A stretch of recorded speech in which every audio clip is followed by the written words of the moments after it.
Stefan Wermuth, Bloomberg. Getty Images Sergio Ermotti, Chief Executive Officer of UBS Group UBS, could have done things differently in Puerto Rico, where thousands of the island's residents blame the Swiss financial services giant for the depletion of their life savings, the bank CEO said in an interview. When you go back and you look at the situation, you could always argue that we could have done things better, or some people could have behaved better, Sergio Ermotti told CNBC's Michelle Caruso-Cabrera in an exclusive interview on Monday. When there is scope for admitting something went wrong, we do that, Ermotti said. However, if we believe that there are situations where people are just trying to take advantage of something, then we will fight and we will just try to present facts. He was referring to the tsunami of arbitration claims that have been filed against UBS by Puerto Rico-based investors for, among other counts, breach of fiduciary duty, negligence and fraud. The claims came after 2013, when 23 closed-end bonds funds managed or co-managed by UBS Puerto Rico and sold to island residents lost $3 billion in value, or nearly 70%, according to data from Securities Litigation and Consulting Group. Ermotti said there were not obvious warning signs in the years prior to the UBS Puerto Rico bond funds imploding.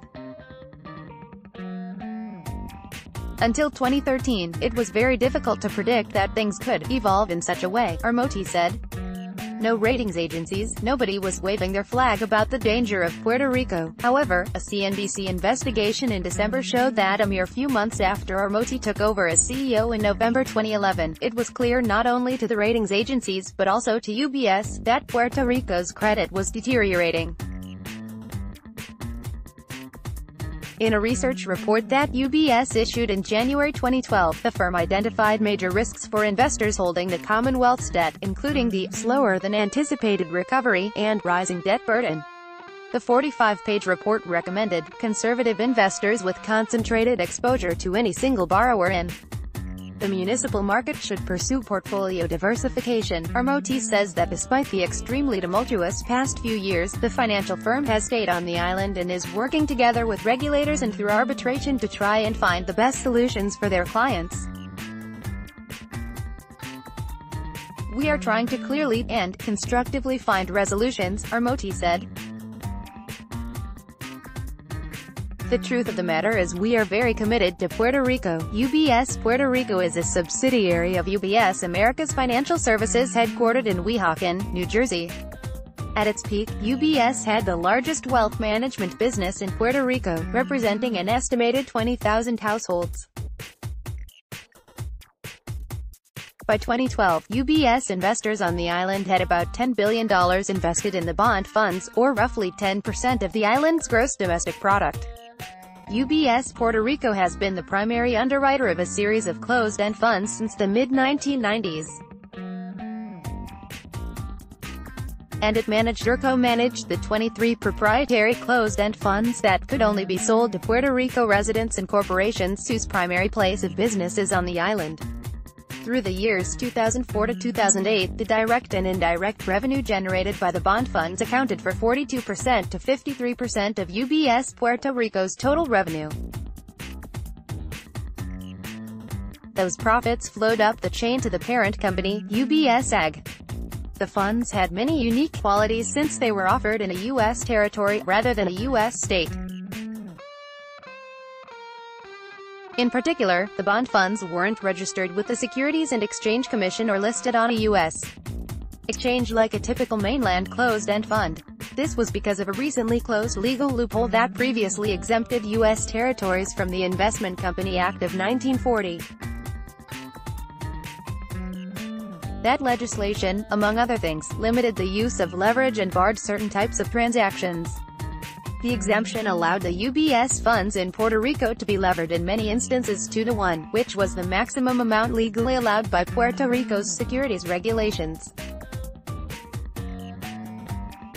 Funds also had an immense overconcentration of Puerto Rico-issued securities. Two particular securities, bonds issued by the island's government development bank and bonds issued by a government-run corporation, accounted for more than 90% of the net assets in 10 of the UBS funds by the end of June 2013. The heavy concentration and high leverage of the funds ultimately led to staggering losses for investors in 2013, after Puerto Rican bonds suffered a massive sell-off. Ermotti pointed out in Monday's interview that prior to their implosion, the closed-end funds were highly profitable for investors. The only thing we know, which is not an excuse but is an explanation, is that in the previous 20 years or so, clients and investors made $3 billion of profits from the funds, Ermotti said.